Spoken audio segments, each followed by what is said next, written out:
Time stopped. Not for everyone, just for him. Just for the fraction of a second that separated his friend from a fall that should have been fatal. He had built the device. He had never tested it properly. He had never needed to. But his hands moved before his mind caught up. The world shattered. Fragments of moments spun around him. And he found the gap. The small, precise gap where the outcome could still change. He reached through it. And his friend lived. Nobody saw what he did. Nobody knew what had happened. It just looked like Ekko had always been there. Like he had always been fast enough. His name was Ekko. And he had always been faster than the world expected. Subscribe if you are new. A new League of Legends story every week. This one is about a boy who decided the future was his to build. He was born in Zaun. Not the Zaun of myths or cautionary tales. The real one. Gray fumes rising from the factories. Chemical runoff in the water. Buildings stacked on buildings until the sky was just a thin strip overhead.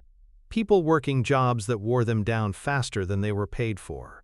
He was born to two of those people. His mother Inna and his father Viet. They worked in the steam factories. Conditions that nobody above the sump would accept for themselves. Hours nobody in Piltover would consider reasonable. Pay that did not match any of it. They came home exhausted. Every day. Visibly smaller. Visibly reduced. And they did it for him. They did it because they had decided their son deserved a better life than the one they had been. Mitoboto kucker. Suglihi. Eraplolizabot. Daria. Eraboto kucker. Lolto kucker. Lolizabulto kucker. Mito kucker. Bolto kucker. Mito kucker ficker. About what it offered. About opportunity. About what life could look like above the fog. They believed in the path upward. They wanted it for him more than anything. Ekko was listening. He just did not agree. Not about Zaun. He looked at the same streets his parents saw as a trap. And he saw something else. He saw people who built things out of nothing. Who solved problems without resources. Who invented every day just to survive. Who had developed a culture and a spirit and a way of being that Piltover with all its gold had never managed to produce. He saw potential. Not the potential that comes from having everything. The harder kind. The kind that comes from having nothing and making something anyway. He was building things before he could walk properly. Simple machines first, then more complex ones. Then things that did not have names yet because nobody had thought to build them before. He gathered a crew around him. Not planned. Just happened. The way things happen in Zaun. Scrappy kids. Orphans. Curious ones. The kind of children who asked questions that adults had given up asking. They called themselves the lost children of Zaun. They did not go to school. School was for somewhere else. School required sitting still. School required accepting information from above, without questioning it. None of them were built for that. Instead they had the city, the alleys, and the market stalls, and the maintenance tunnels, and the rooftops. They ran races that went from the lowest cisterns to the upper catwalks. They climbed structures that safety would have closed. They mapped routes through Zaun that no official map recorded. They raced through the undercity like the streets belonged to them. Because the streets did belong to them, in the way that places belong to the people who actually live in them. And Ekko was their teacher, not because he declared himself one. Because he was always making something, and they were always watching. And questions followed naturally. Then Ekko found the crystal. He was exploring the ruins of a demolished laboratory. On his own, just wandering, just seeing what was there.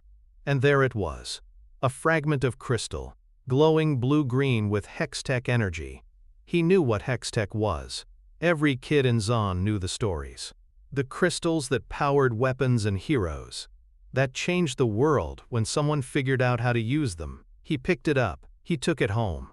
And he started experimenting. Not carefully, not scientifically, with the particular enthusiasm of a 12-year-old who has found something extraordinary and cannot wait to understand it. One of his experiments went wrong in a spectacular way. The crystal exploded, not violently, temporally, The room fractured. Shards of time spun around him. He saw multiple versions of himself, panicking echoes caught in broken moments. Looking at each other across cracked reality, he figured it out. Not immediately. After a few very confusing minutes, he and his fractured copies worked together, awkwardly. None of them entirely sure who was in charge. But they sealed the tear, closed the rift, returned everything to one timeline. And Ekko stood in his room, surrounded by glittering dust. And understood. This was not just a crystal. This was time. He began building in earnest. The device took shape slowly, through dozens of failed attempts. Through experiments that produced results ranging from interesting to alarming. Through the gradual, patient work of someone who knows what they want to build and is not going to stop until they build it. He called it the Z Drive. A time capsule. A device that could rewind short windows of time. The limit was his own body.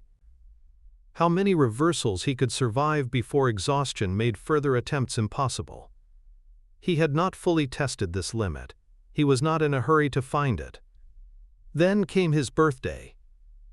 His crew talked him into climbing an old clock tower. Ancient, crumbling.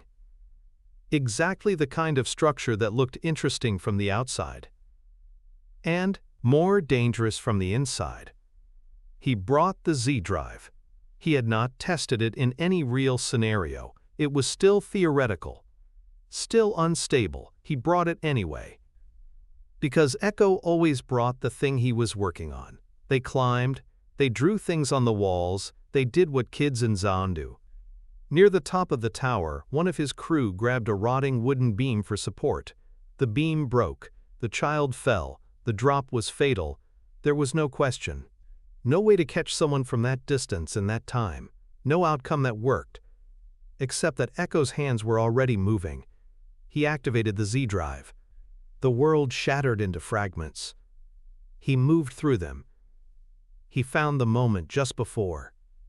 He repositioned. He reached. He caught his friend. Then, he had to do it again. Because his friend got tangled in the clock mechanism. He rewound. He tried again. The third time, it worked. His friend was safe. And nobody had seen what actually happened. From the outside it looked simple, like Ekko had just always been in the right place, like his reflexes were impossibly good. He swore his crew to secrecy. He told them about the crystal, about the Z Drive, about what it could actually do. They promised not to tell. They kept that promise. They also immediately began using the knowledge. Specifically, they began taking more risks. Because they knew Ekko could unwind them. He did not love this. He also did not say no, because they were his crew. And keeping them alive was worth the exhaustion. People started to notice him. Not his crew. Him specifically. The most creative and powerful and dangerous people in Zaun and Piltover. The ones who recognized what extraordinary looked like before it announced itself. He was not interested in what they were offering. He was not interested in being discovered. In being recruited. In being taken somewhere else and used for someone else's purposes. He had seen what happened to the valuable things that came from Zaun. They went up. They became Piltovers. And Zaun got nothing except a little less of what it had started with. He was not going to be that. He was interested in one thing. His city. His people. The ones working in the factories. The ones the system had decided were acceptable losses. He was going to change that. Not through the path his parents had imagined. Not by climbing up to Piltover and becoming part of its machinery. By staying in Zaun.